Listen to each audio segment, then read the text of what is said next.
Hello. So I am going to share with you two new tools that I am really enjoying as far as providing feedback to students and eliminating how time consuming that can sometimes be. One of the things that I've noticed about online learning in particular is how important that structured, strategic, student centered feedback is and how time consuming it is as an educator.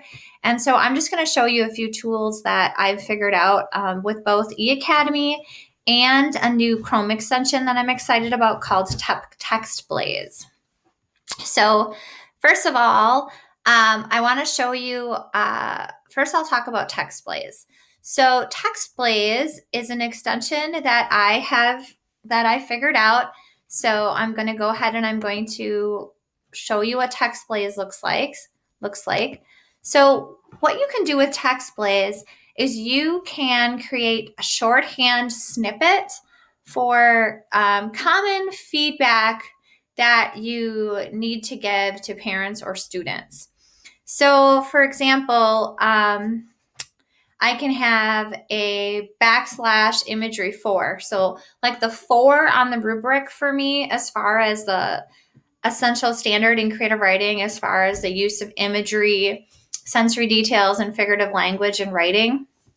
What I did is I took my feedback that typically would go into that 4 category and I did backslash imagery 4, so I can simply click or type in backslash imagery 4, and I will have that information for the student pop in as a comment right in the Google Doc.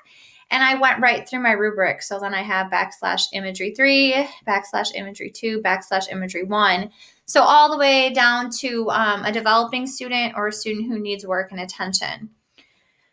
What I am really enjoying as well with these snippets would be that I am able to not just give students written feedback, but I can also include video links.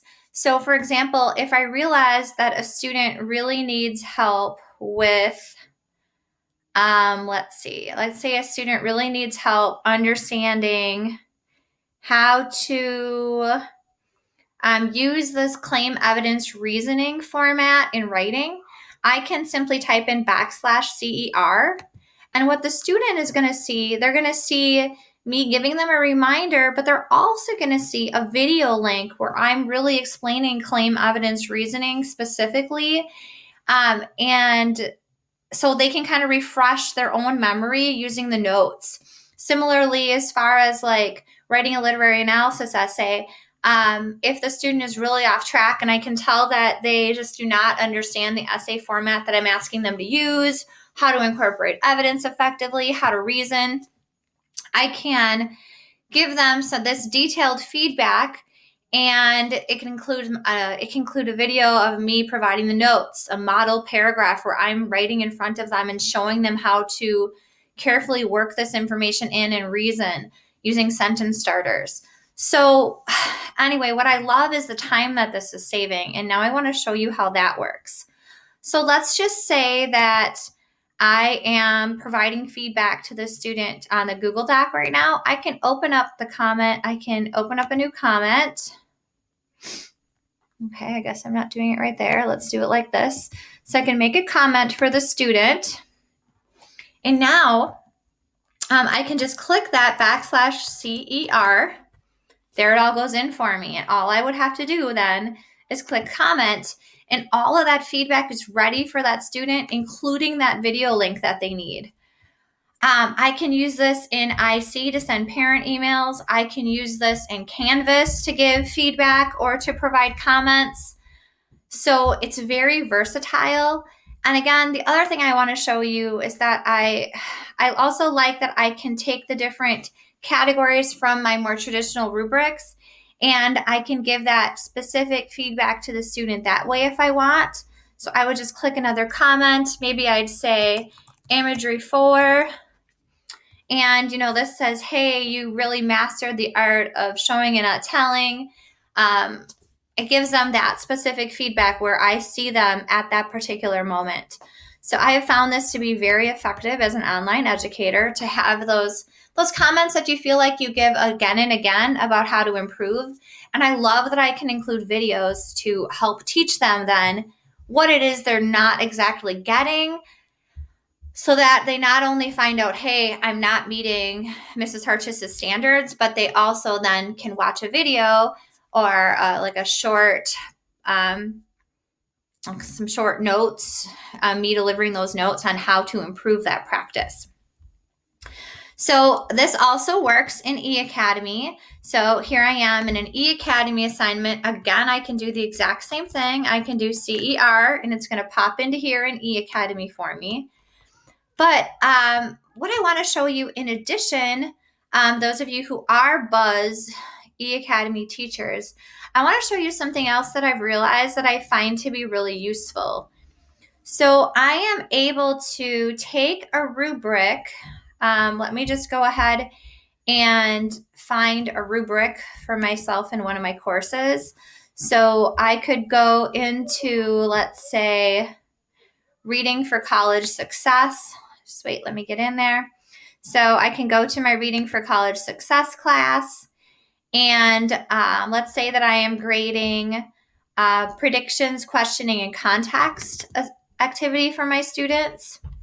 So what I can do to give them the direct feedback right from the course is that I can take the rubric and I can, let's see, let me find my rubric. So I can click on the rubric and I can copy this rubric. So watch, I'm just going to copy my rubric. So copy. Then I'm going to go into Buzz. And so what I'm able to do is I'm able to create a new template by hitting Edit Templates. So I'm sure that you've already learned that you can put comments into Buzz like this. I guess what I like about using TextBlaze is that I can use it on various different platforms if I have those templates. But what I can do with that rubric, I can say create a template. I can say this is a template for activity 4.04, predictions. And then I'm going to group it in my Reading for College Success class. I'm going to go ahead and I'm going to paste that rubric in, and then I'm going to say done. So when I actually use that rubric in a student assignment, which I'll show you next, so let's just say now here I am and I'm going to work that rubric in. Let's see, I'll just grab this rubric for 2.7. Then when I'm providing that feedback to the student, what I do is I simply just highlight where I see them on the rubric in a yellow. So I'm able to use the rubric from the course. It's not a lot of extra work for me because I have a template. It's really easy for me to just hit down at the bottom, insert that rubric template, and then provide that feedback and that grading. So hopefully this is helpful to the rest of you who are teaching in the online world, either in Buzz, in Canvas, and kind of Google Doc. There's just a lot of different tools out there to help you. I am really enjoying the use of TextBlaze. TextBlaze does allow you 20 free snippets before you do have to pay for a yearly account. I think it's like $35 a year, but the time that I am saving is definitely paid for plentiful by the time that I am done using TextBlaze. So thank you, and I hope that you enjoyed my video.